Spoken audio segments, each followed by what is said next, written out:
بسم اللہ الرحمن الرحیم الحمد للہ رب العالمین والصلاة والسلام علی اشرف الانبیاء وسید المرسلین سیدنا وحبیبنا محمد وعلی آلہ واصحابہ اجمعین اما بعد فاعوذ باللہ من الشیطان الرجیم بسم اللہ الرحمن الرحیم وقضى ربك ألا تعبدوا إلا إياه وبالوالدين إحسانا إما يبلغن عندك الكبر أحدهما أو كلاهما فلا تقل لهما أف ولا تنهرهما وقل لهما قولا كريما واخفض لهما جناح الذل من الرحمة وقل رب ارحمهما كما ربياني صغيرا ربكم أعلم بما في نفوسكم إن تكونوا صالحين فإنه كان للأوابين غفورا صدق الله العظيم.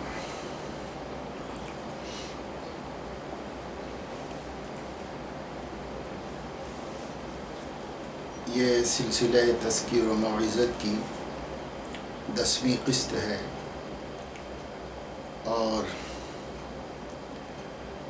گزشتہ 3 قسطیں وہ کلمہ طیبہ اور کلمہ شہادت کی حقیقت کے سلسلے میں بیان کی گئی تھی. ایک خاص پس منظر اور ماحول کو سامنے رکھ کر توحید کا مضمون 2 دن مسلسل بیان کیا گیا. پھر جب توحید کی بات آئی اور شرک کی مذمت سامنے آئی تو خیال ہوا کہ حدیث پاک میں شرک کے بعد جو سب سے بڑا گناہ بیان کیا گیا ہے اس کا آج مذاکرہ ہو جائے.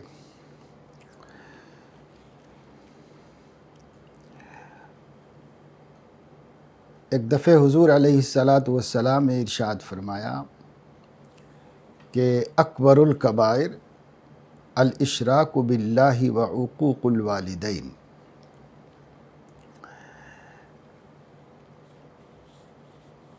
ایک مرتبہ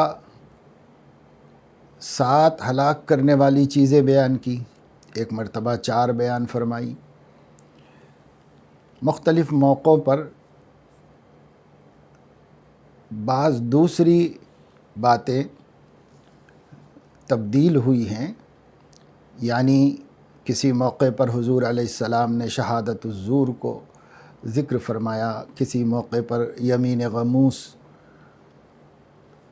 کو ذکر فرمایا، لیکن یہ 2 چیزیں اسی ترتیب سے ہر موقع پر بیان فرمائی. الاشراک باللہ وعقوق الوالدین،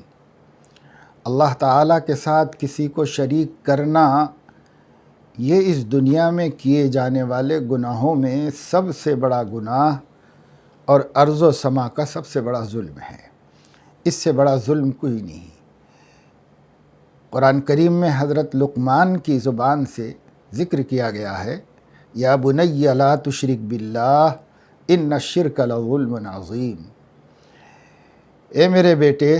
اللہ کے ساتھ کسی کو شریک نہ کرنا، اس لیے کہ شرک سب سے بڑا ظلم ہے. تو قرآن کی اصطلاح میں کفر کو بھی ظلم کہتے ہیں، شرک کو بھی ظلم کہتے ہیں، اور اس کے بعد جتنے اللہ تعالیٰ کی معاصی اور نافرمانیاں ہیں انہیں بھی ظلم کہا جاتا ہے، کیونکہ ظلم کی حقیقت یہ ہے بے محل اور بے موقع کام کرنا. اور ظاہر ہے کہ اللہ تعالیٰ کے ساتھ شرک کرنا بالکل بے موقع بات ہے، بالکل ناحق ہے اور بے محل ہے. اسی طریقے سے ہر گناہ وہ اللہ تعالیٰ کی عظمت کے مقابلے میں اس کی عظمت کا حق ادا کرنے کے بجائے اس کی عظمت کی تنقیص و توہین کرنا ہے، جو بے محل ہے، بے موقع ہے. اس وجہ سے یہ سب ظلم ہے. بہرحال شرک سب سے بڑا گناہ ہے. اور شرک کے بعد ہمارے نبی صلی اللہ علیہ وسلم نے جب بھی ذکر فرمایا وہ عقوق الوالدین کو ذکر فرمایا۔ عقوق جو ہے وہ عق کی جمع ہے، جیسے حقوق حق کی جمع ہے، ایسے ہی عقوق عق کی جمع ہے۔ حق کہتے ہیں بہتر معاملہ کرنے کو، اور جو کسی کا کسی کے ذمے لازم ہے عمل، خدمت، طریقہ، اس کو حق کہتے ہیں۔ اور عق کہتے ہیں نافرمانی کو، تکلیف دینے کو، خلاف ورزی کرنے کو۔ تو اللہ تعالیٰ نے قرآن کریم کے ذریعے بار بار توجہ دلا کر اولاد پر ماں باپ کے حقوق بیان فرمائے اور عقوق سے ڈرایا۔ حق کیا ہے؟ خدمت کرنا، بہتر سلوک کرنا، اور جس قدر ہو سکے ان کا احترام و ادب کرنا، اور اس احترام و ادب اور خدمت گزاری میں اور حسن سلوک میں کسی قسم کی کمی نہ کرنا، یہ ماں باپ کا اولاد پر حق ہے۔ اور حق یہ ہے کہ انہی حقوق کو تلف کر دیا جائے اور اس کی خلاف ورزی کی جائے۔ تو اللہ تعالیٰ نے فرمایا کہ عقوق جو ہے، نبی پاک صلی اللہ علیہ وسلم نے فرمایا کہ عقوق الوالدین جو ہے یہ شرک کے بعد سب سے بڑا گناہ ہے۔ اور ماں باپ کی یہ اہمیت کیوں ہے؟ تو قرآن کریم نے جگہ جگہ اس کی وجوہات بھی بیان فرمائی ہیں۔ ایک تو یہ ہے کہ آپ غور کریں کہ بنی نوع انسانیت کے جو جد امجد ہیں، یعنی جو پہلی ہستی ہیں، وہ سیدنا آدم علیہ السلام ہیں۔ اور آدم علیہ السلام کو اللہ تعالیٰ نے بطور خاص خود اپنی قدرت سے پیدا فرمایا ہے۔ جیسے ابلیس سے اللہ تعالیٰ نے پوچھا کہ تم نے اس کے سامنے میرے حکم سے سجدہ کیوں نہیں کیا جس کو میں نے اپنے 2 ہاتھوں سے پیدا کیا؟ خلقت بیدی۔ ظاہر ہے کہ اللہ کسی کام کے کرنے کے لیے ہاتھوں کا محتاج بھی نہیں ہے، اور وہ ہاتھوں کو استعمال کرتا بھی نہیں ہے۔ اس نے جو اپنے لیے ہاتھ کا ذکر فرمایا ہے وہ یہ صفات اور اسماء کا مسئلہ ہے جو عوام کے بحث کی نہیں ہے۔ اس بارے میں صرف اتنا عقیدہ مسلمانوں کو رکھنا چاہیے کہ اللہ تعالیٰ نے اپنے جتنے اعضاء کا تذکرہ قرآن کریم میں فرمایا ہے، یدن ہاتھ، اور وجہن چہرہ، اور اسی طریقے سے ساقن پنڈلی، اور اسی طریقے سے چلنا، دوڑنا، اترنا وغیرہ، یہ جو اللہ تبارک و تعالی شانہ نے صفات بیان فرمائی ہیں، ان کے بارے میں اہل السنت والجماعت کا عقیدہ یہ ہے کہ ہم اس پر اسی طرح ایمان لائیں جس طریقے سے اسے بیان کیا گیا ہے قرآن کریم میں یا احادیث صحیحہ میں، اور اس سلسلے میں گفتگو نہ کی جائے۔ امام غزالی رحمۃ اللہ علیہ نے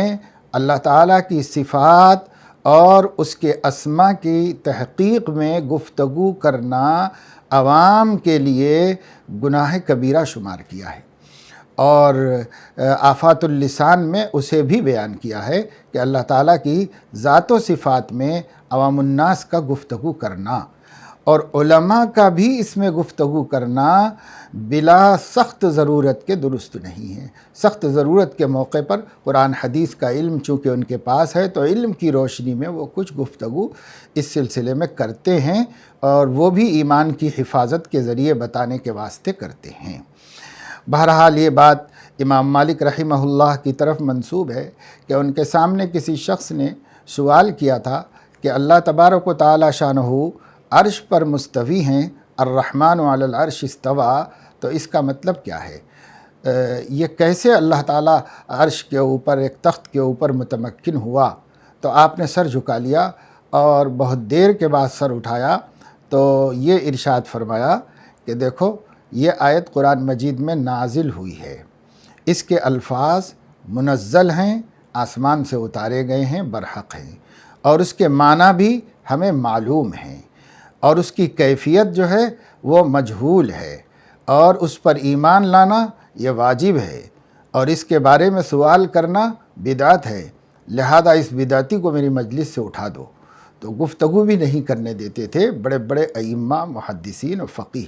امام مالک جو ہیں وہ امام دار الہجرہ ہیں، فقیہ بھی ہیں عظیم الشان اور بہت بڑے محدث بھی ہیں، لیکن اس کے باوجود اس موضوع پر گفتگو کرنے سے اپنے آپ کو بچا لیا اور محفوظ کر لیا۔ کیوں؟ اس لیے کہ حق تبارک و تعالی شانہ کی ذات بہت عظیم ہے اور بلند و بالا ہے، ہر قسم کے شرک سے، ہر قسم کی تشبیہ سے اور ہر قسم کی مثالوں سے بہت اونچی ہے۔ اس لیے جب لوگ گفتگو کریں گے تو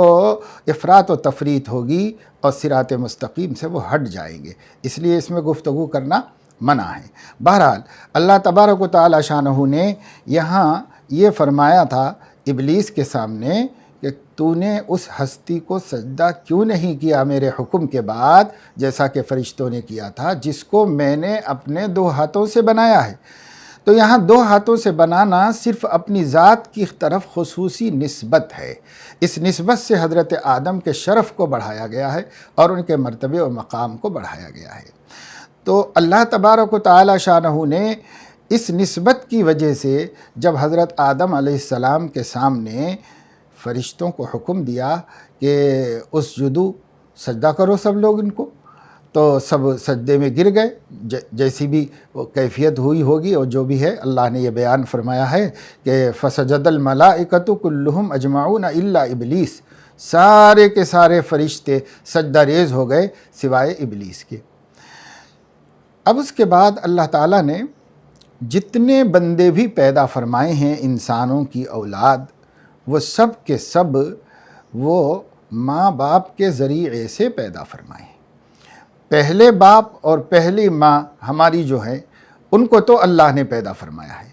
اور ان دونوں کے بعد جتنوں کو پیدا کیا ہے وہ ان دونوں کے ذریعے سے، پھر ان کے بعد ان کے بعد ان کے بعد آج تک اور قیامت تک جتنے لوگ پیدا ہوں گے وہ ماں باپ کے ذریعے سے پیدا ہوں گے۔ اس میں صرف اور صرف حضرت عیسیٰ علیہ نبینا علیہ السلام مستثنیٰ ہیں کہ ان کو اللہ تعالیٰ نے صرف ماں سے پیدا کیا ہے اور باپ کی جگہ اپنے حکم کا استعمال فرمایا ہے۔ اب یہ بات میں بتانا چاہ رہا ہوں کہ جب پہلے انسان کو اللہ تبارک و تعالی شانہ نے اپنے ہاتھوں سے پیدا کرنے کی نسبت اور شرف عطا کر کے اس کی عزت بڑھائی ہے اور اس کے مرتبے کو بلند سے بلند تر کر دیا ہے، فرشتوں سے بھی بلند تر کر دیا ہے۔ اب اس کے بعد جتنے لوگ پیدا ہوں گے تو وہ اپنے ماں باپ کے ذریعے سے پیدا ہوں گے، تو اس ذریعے کو بھی اللہ تعالیٰ نے بڑی عزت اور بڑا شرف عطا فرمایا ہے اور ان کو بھی بہت بڑا مقام دے دیا ہے۔ چنانچہ ہر پیدا ہونے والی اولاد کے لیے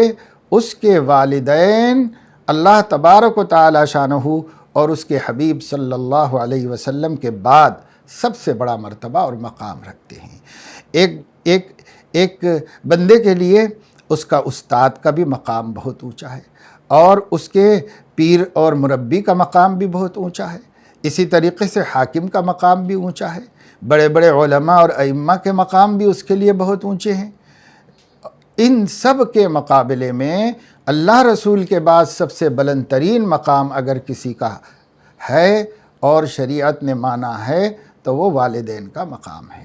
اس لیے والدین کی اطاعت، والدین کی فرما برداری اور والدین کے جائز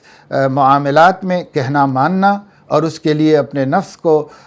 کچلنا اور اس کو توڑنا اور ان کی اطاعت کے لیے ہر ناگواری کو اور ہر تکلیف کو گوارا کرنا اور برداشت کرنا، یہ اولاد پر ماں باپ کا حق اللہ تبارک و تعالی شانہ نے بنا دیا ہے۔ ایک جگہ قرآن میں فرمایا کہ وَوَصَّيْنَا الْإِنسَانَ بِوَالِدَيْهِ إِحْسَانًا، ہم نے انسان کو تاکیدی نصیحت کی ہے۔ وصیت کہتے ہیں تاکیدی نصیحت، چونکہ ایک مرنے والا جب مرتے وقت میں کوئی بات بھی کہتا ہے تو چونکہ وہ سب سے اہم اور سب سے ضروری بات کہتا ہے اور بڑے اہتمام سے کہتا ہے، اس وجہ سے اس کو بھی وصیت کہتے ہیں۔ اللہ تعالیٰ فرما رہے ہیں وَوَصَّيْنَا الْإِنسَانَ بِوَالِدَيْهِ إِحْسَانًا، ہم نے انسان کو تاکیدی نصیحت کی ہے اور بہت اہتمام سے یہ بات بتا دی ہے کہ وہ والدین کے ساتھ حسن سلوک کرے، یعنی اور اس کی وجوہات بتا دیں کہ اور وجوہات تو اللہ تعالیٰ کی حکمت و مشیت میں ہیں، لیکن اتنی موٹی بات تو تم بھی سمجھ سکتے ہو کہ ماں نے اپنی اولاد کو بڑی سخت مصیبت کے بعد جنا ہے اور بڑی سخت تکلیف اٹھانے کے بعد پیدا کیا ہے۔ اتنا آسان نہیں ہے کہ وہ 9 مہینے تک اپنے پیٹ میں اس بوجھ کو اٹھائے رکھے اور اس کی حفاظت کرتی رہے اور اس کی خاطر احتیاط کرتی رہے اور اس کی خاطر آرام کو اور تمناؤں کو ختم کرتی رہے اور اپنے آپ کو 24 گھنٹے اس دھیان میں کہ میرے پیٹ میں ایک امانت ہے، کہیں اس کو نقصان نہ پہنچ جائے، کہیں اس کو تکلیف نہ ہو جائے، کہیں یہ ضائع نہ ہو جائے، کہیں اس کو کوئی عیب نہ لگ جائے، برابر دھیان میں رکھ کر کے مسلسل وہ تکلیفیں اٹھاتی ہے۔ اور 9 مہینے کا یہ مجاہدہ اگر تصور کیا جائے تو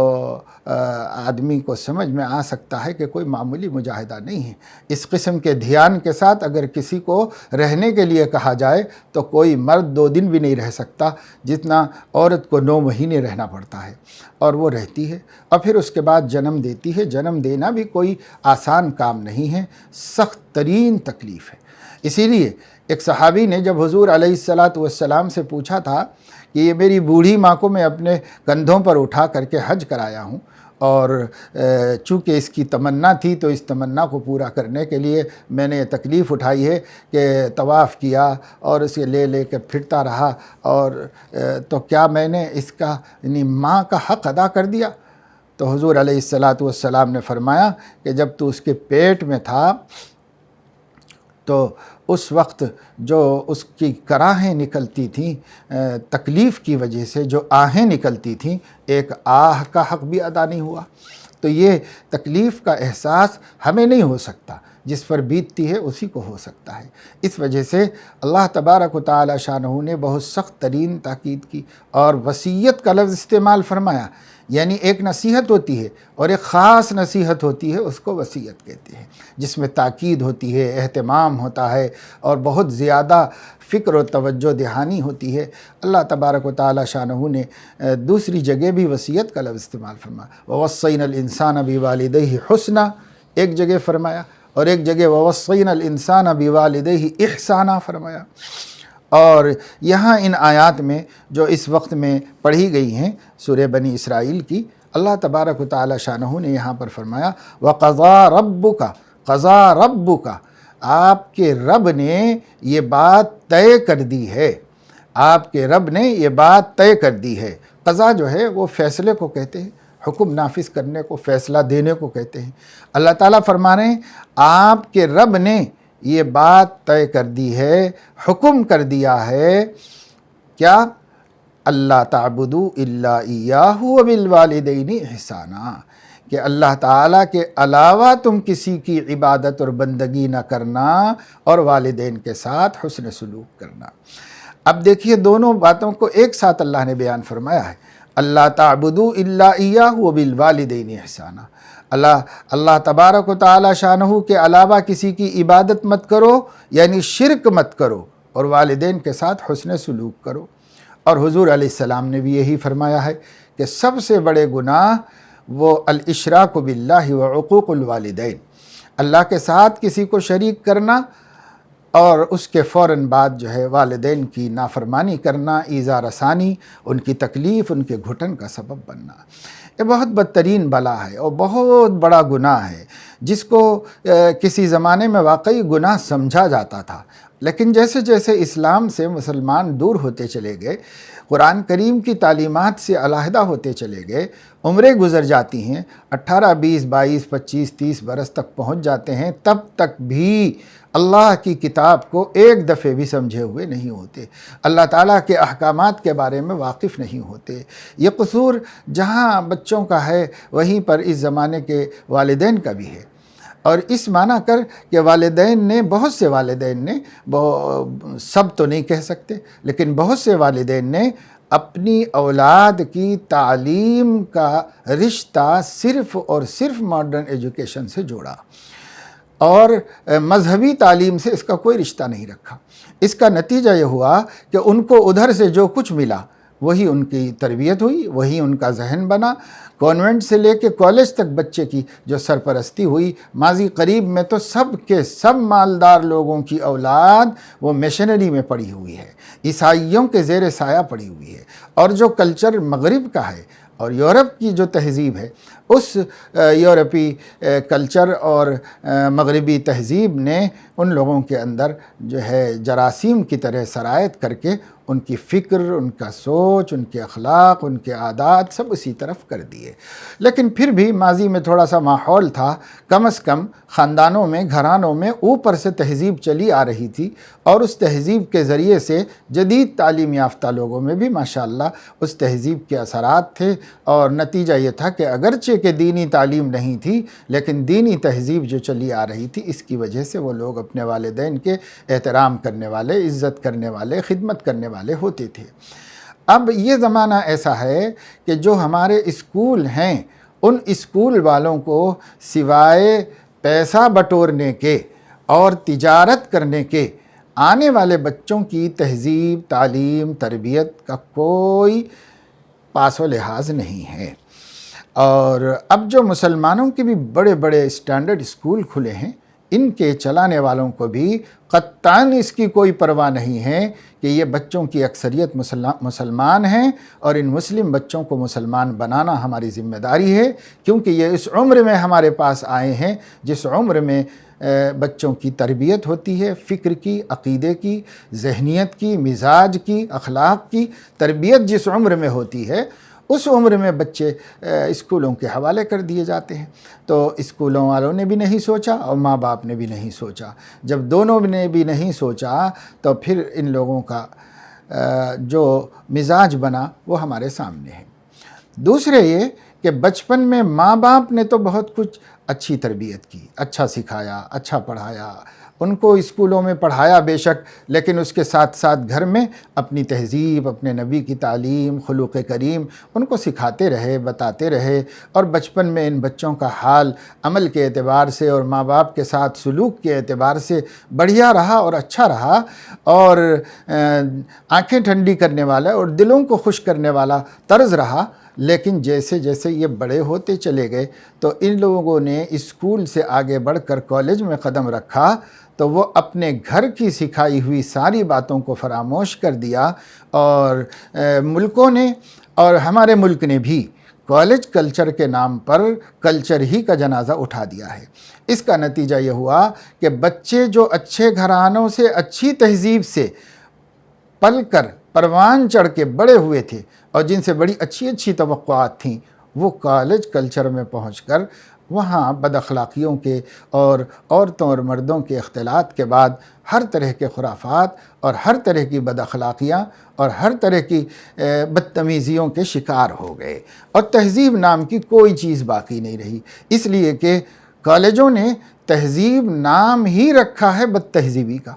ہر قسم کی بے تہذیبی کو انہوں نے تہذیب کا ٹائٹل دے دیا ہے، اور آزادی کا ٹائٹل دے دیا ہے، حقوق انسان کا ٹائٹل دے دیا ہے، حقوق نسوان کا ٹائٹل دے دیا ہے، اور ہر بے حیائی کا نام حقوق نسوان رکھا اور ہر بے تہذیبی کا نام حقوق انسان رکھا۔ تو یہ جو چیز ہمارے سامنے آئی، اس کا نتیجہ یہ ہوا کہ جو بچے اچھے گھرانوں میں اچھی پرورش پا کر بڑے ہوئے تھے، وہ بھی کالجوں میں پہنچ کر بدحال ہوئے، بے تہذیب ہو گئے، بدتمیز ہو گئے، والدین کے لیے درد سر بن گئے، اور ان کے لیے آخری عمر میں سوہانے روح بن گئے۔ ان کی ہزار بڑھاپے کی تکلیفیں ایک طرف، بیماریاں ایک طرف، اور ان بچوں کا تکلیف پہنچانا اور ذہنی اذیت دینا ایک طرف ہے۔ آدمی ہر تکلیف کو گوارا کر سکتا ہے جسم کی، لیکن ذہنی تکلیف کو وہ برداشت نہیں کر سکتا، دل کے دکھنے کو برداشت نہیں کر سکتا۔ لیکن آج ہماری اولاد جو ہے وہ یا تو دینی تعلیم بالکل نہ ہونے کی وجہ سے، یا دینی اور مذہبی تعلیم اور اسلامی تہذیب سے آراستہ کرنے کے باوجود کالج کلچر سے متاثر ہو جانے کی وجہ سے ان کے اندر ماں باپ تو ایک خدمت گزار سے زیادہ نہیں رہ گئے، اور خدمت گزار کی بھی کوئی عزت کی جاتی ہوگی لیکن والدین کی اتنی بھی نہیں کی جاتی۔ اب اولاد حق سمجھتی ہے کہ وہ جس طرح چاہے ماں باپ کو ستائے، اور یہ ستانا اپنا حق سمجھتی ہے، اور ان کو کوئی پرواہ بھی نہیں، انہیں کسی قسم کی کوئی تکلیف کا احساس بھی نہیں کہ کیا گزرتی ہے ماں باپ کے اوپر۔ اللہ تبارک و تعالی شانہ نے ایک دوسری جگہ پر ارشاد فرمایا ہے قرآن کریم میں کہ وَهُمَا يَسْتَغِيثَانِ اللَّهَ وَيْلَكَ آمِنْ، وَهُمَا يَسْتَغِيثَانِ اللَّهَ وَيْلَكَ آمِنْ۔ اللہ تعالیٰ نے فرمایا کہ ایک بیٹا تھا جو ابھی مسلمان نہیں ہو رہا تھا، اور ماں باپ مسلمان تھے، تو مسلمان ماں باپ نے اسے بار بار دعوت دی کہ بیٹا ایمان لے آؤ، بیٹا ایمان لے آؤ، تو وہ اپنے ماں باپ کو سخت سست کہتا تھا اور نافرمانی کرتا تھا، اور ان کو تکلیف پہنچاتا تھا، اور ان کو ذہنی اذیت میں مبتلا کرتا تھا، اور کہنا بالکل نہیں مانتا تھا، کفر پر جمع ہوا تھا، شرک پر جمع ہوا تھا۔ تو اللہ تعالیٰ نے فرمایا کہ اولاد تو یہ کر رہی تھی، بیٹا تو ان کے ساتھ یہ معاملہ کر رہا تھا، لیکن وہ مومن والدین اس کے لیے وَهُمَا يَسْتَغِيثَانِ اللَّهَ، وہ لوگ اللہ تعالیٰ سے فریاد کر رہے تھے، اللہ تعالیٰ سے دعائیں مانگ رہے تھے، اللہ تعالیٰ سے اس کے بارے میں کامیاب ہو جانے اور حق بات کو مان لینے اور جہنم کے عذاب سے بچ جانے اور مرنے کے بعد کی نامرادی سے بچ جانے کے لیے اللہ تعالیٰ سے فریادیں کر رہے تھے، دعائیں مانگ رہے تھے، گڑ گڑا رہے تھے اللہ تعالیٰ کے، اور اس سے کہہ رہے تھے کہ آمین، ایمان لیا، ایمان لیا اور دنیا اور آخرت کی مصیبتوں سے بچ جا، لیکن وہ نہیں بچ رہا تھا اور وہ والدین کو اذیت پہنچا رہا تھا۔ تو ان کے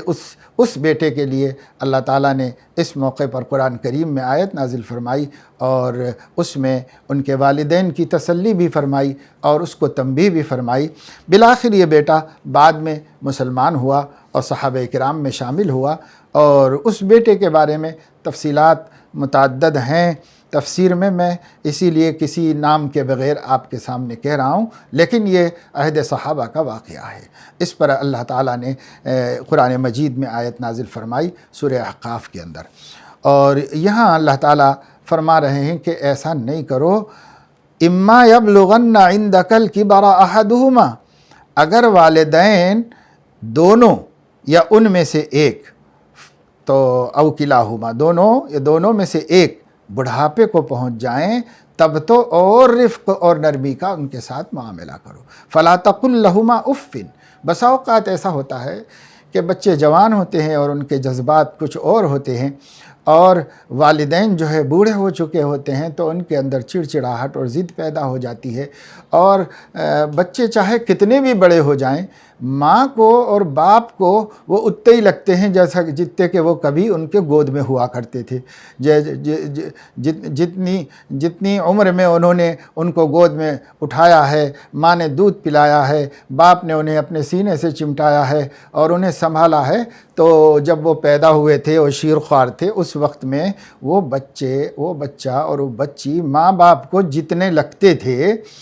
اگر یہ بچے 20 سال کے ہو جائیں، 30 سال کے ہو جائیں، تو ماں باپ کو تو اتنے ہی لگتے ہیں، ماں باپ کو تو کوئی اتنے بڑے نہیں لگتے جتنے بڑے ہم اپنے آپ کو سمجھ لیتے ہیں کہ صاحب میں کبھی چھوٹا بچہ تھا اور جب میرے ساتھ ایسا کرتے تھے تو کیا اب بھی ایسا کرنا چاہیے؟ کبھی میں کھیلا کودا کرتا تھا، اب کوالیفائڈ ہوں، گریجویٹ ہوں، پڑھا لکھا ہوں، اور کبھی میں ان کا محتاج تھا، اب میں اتنا کماتا ہوں کہ ان کی محتاجی کو دور کر سکوں، اور کبھی میں کمزور اور ضعیف تھا، اب اتنا طاقتور ہوں کہ ان کے بڑھاپے کا سہارا بن سکوں۔ تو کیا ہمارے والدین کو تب بھی ایسا ہی کرنا چاہیے تھا، اب بھی ایسے ہی کرنا چاہیے تھا؟ تو ایسے بچوں کو سوچنا چاہیے کہ چاہے کچھ بھی ہو جائے، ماں باپ کی اس سوچ کو ہم بدل نہیں سکتے، وہ اتنا ہی سمجھیں گے آپ کو جتنا کہ پیٹ میں 9 مہینے رکھنے کے بعد جنم دیا تھا، تو جتنا سمجھا تھا وہ اتنا ہی سمجھیں گے، بڑے ہونے کے باوجود بھی وہ اتنا ہی سمجھیں گے۔ جیسے ایک واقعات میں کتابوں میں لکھا ہوا ہے کہ ایک ماں تھی، وہ اپنے بچے کو دیکھ رہی تھی کہ وہ دھوپ کے وقت میں صحن میں کام کر رہا ہے، دھوپ سخت تھی، وہ اسے بار بار سمجھا رہی تھی کہ بیٹا چھاؤں میں آ جاؤ، دھوپ تیز ہو رہی ہے، بیٹا اندر آ جاؤ، دھوپ تیز ہو رہی ہے، وہ بار بار کہہ رہی تھی، لیکن وہ برابر اپنا کام کیے جا رہا تھا، اس کا کام اس کو ضروری تھا، وہ اپنے کام میں لگا ہوا تھا۔ لیکن جب ماں بار بار ٹوکتی ہے اور بیٹا اب کاموں میں مصروف ہوتا ہے تو نہ اس کو تھوڑا سا الجھن بھی ہوتی ہے اور تکلیف ہوتی ہے۔ تو اس نے ایک دفعہ غصے میں آ کر یہ کہہ دیا کہ ماں، میں چھوٹا بچہ نہیں ہوں، میں بڑا ہو گیا ہوں اور میں ضروری کام کر رہا ہوں، مجھے کرنے دیجئے، مجھے بار بار مت ٹوکیے آپ۔ اس نے ایسی بات کہہ دی۔ تو ماں نے سوچا کہ بھائی چھوٹا بچہ نہیں ہے، میرے لیے تو چھوٹا ہی ہے، مگر وہ کہہ رہا ہے کہ میں چھوٹا بچہ نہیں ہوں، اس لیے اس کو کیسے سمجھایا جائے۔ تو اس بوڑھی ماں کی سمجھ میں ایک بات آئی۔ اس نے یہ کیا کہ تھوڑی دیر کے بعد اپنے پوترے کو، یعنی اس بیٹے کے بیٹے کو جو سو رہا تھا جھولے میں، اس کو وہاں سے اٹھا کے لائی اور لا کر کے اسے دھوپ میں ڈال دیا۔ اب بچے کو کام کرتے کرتے اچانک نظر پڑی کہ یہ چھوٹا سا معصوم بچہ یہ جو ہے دھوپ میں پڑا ہوا ہے،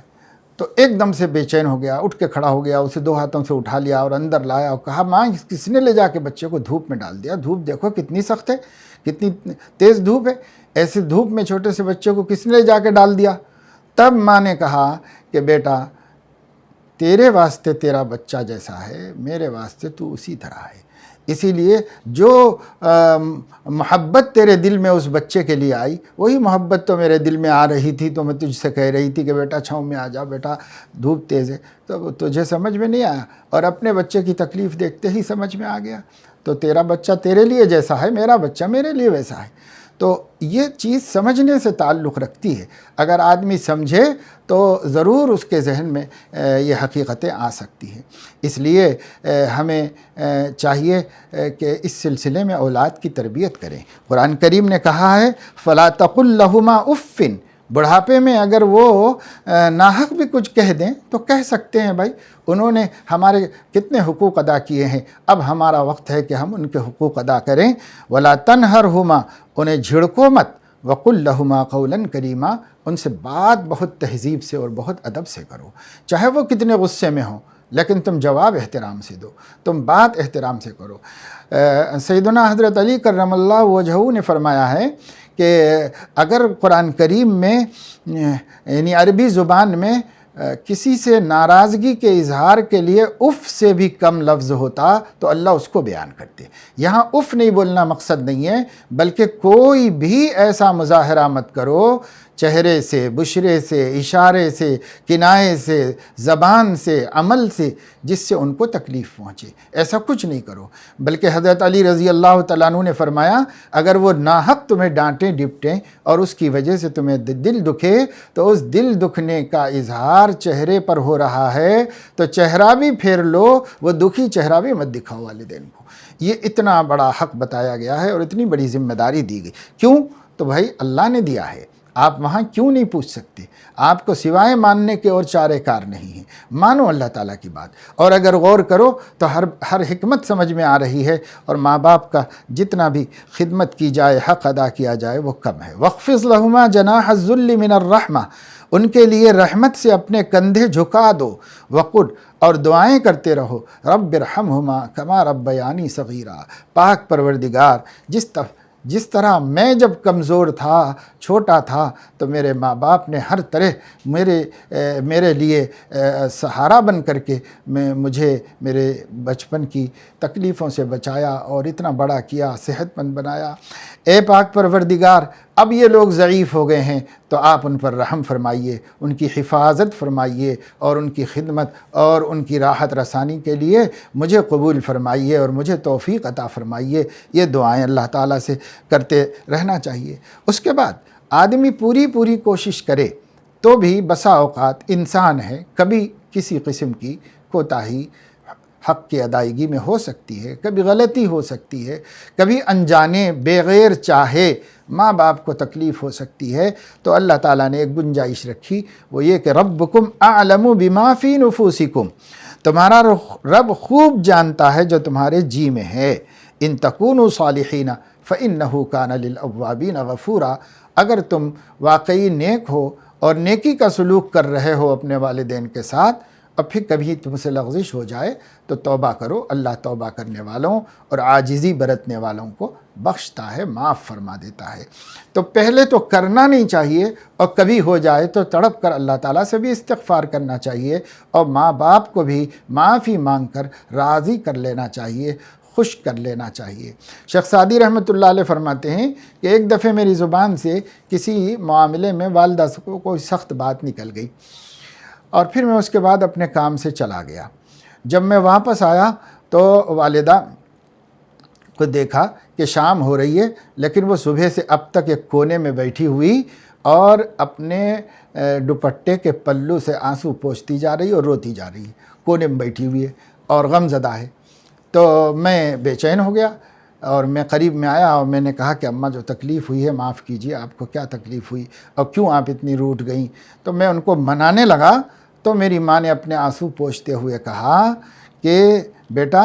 شاید بچپن بھول گئے ہو کہ اب تم میرے اوپر سختی کرنے لگے ہو۔ میں نے کس شفقت سے اور کس محبت سے تمہیں پالا تھا، اور اب تم اپنا بچپنا بھلا کر ہمارے اوپر سختی کر رہے ہو۔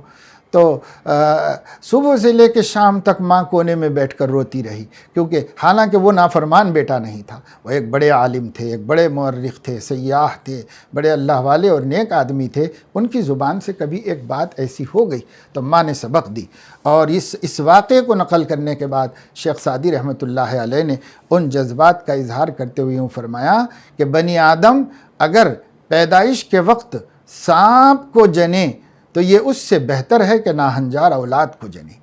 تو اتنی بڑی بات اور سخت بات کہی ہے، کیوں؟ یہی اولاد جو ہے زندگی کے آخری مرحلے میں جو ہے آدمی کو سخت ترین اذیت و تکلیف و گھٹن اور کڑھن کا سبب بن جاتی ہے۔ اللہ تعالیٰ توفیق نصیب فرمائے ہمیں کہ ہم اللہ تعالیٰ کی حکموں کو، اس کی نصیحتوں کو اور اس کی ہدایتوں کو دل و جان سے قبول کریں، چاہے ہماری سمجھ میں آئے نہ آئے۔ اور یہ مسئلہ تو سمجھ میں نہ آنے کا ہے ہی نہیں، ہر عقل مند کو سمجھ میں آنے کا ہے کہ ماں باپ کا کیا مقام ہے اور ان کی کیسی قدر و منزلت کرنی چاہیے، اور کس قدر ان کی عزت کرنی چاہیے، کیسی ان کی خدمت کرنی چاہیے۔ یہ ہر انسان کو سمجھ میں آنے والی بات ہے۔ اللہ تعالیٰ اپنے فضل و کرم سے ہمیں توفیق عمل نصیب فرمائے، اور والدین کی کما حقہ خدمت کرنے اور ان کی راحت رسانی کی فکریں کرنے کی تمام بچوں کو، بچیوں کو توفیق نصیب فرمائے۔ اس زمانے میں بچیاں بھی کالج کلچر کی بدولت معاشقوں میں مبتلا ہو کر ماں باپ کے لیے سہانے روح بن گئی ہیں، ان کی عزت کی پرواہ کیے بغیر، خاندان کے مقام کی پرواہ کیے بغیر، ہر قسم کی نادانی میں مبتلا ہو کر کے ضد، ہٹ دھرمی اور انانیت اور اس میں مبتلا ہو جاتی ہیں۔ طرح طرح کی دھمکیاں ماں باپ کو دے دے کر انہیں بے بس کر دیتی ہیں کہ وہ نہ ادھر کے رہیں نہ ادھر کے رہیں، اور انہیں اپنی موت مرنے پر مجبور کرتی ہیں۔ یہ سب بہت بڑی نادانیوں کی بات ہے، اور یہ سب صلہ ہے اور نتیجہ ہے اولاد کی تربیت نہ کرنے کا، یا تربیت کرنے کے بعد نامناسب اور گمراہ کرنے والے ماحولوں کے حوالے کر دینے کا۔ اللہ تعالیٰ ہمیں اس کی جانب توجہ نصیب فرمائے، ماں باپ کو اولاد کی صحیح تعلیم و تربیت کی توفیق دے، اور اولاد کو ماں باپ کے حقوق کما حقہ ادا کرنے کا ولولہ، شوق اور جذبہ نصیب فرمائے، اور جو کچھ پیچھے ہو گیا ہے اس سے تلافی کرنے، معافی مانگنے اور اپنے والدین کو راضی کر کے پھر انہیں خوش رکھنے کی توفیق عطا فرمائے۔ آمین۔ وآخر دعوانا الحمد للہ رب العالمین۔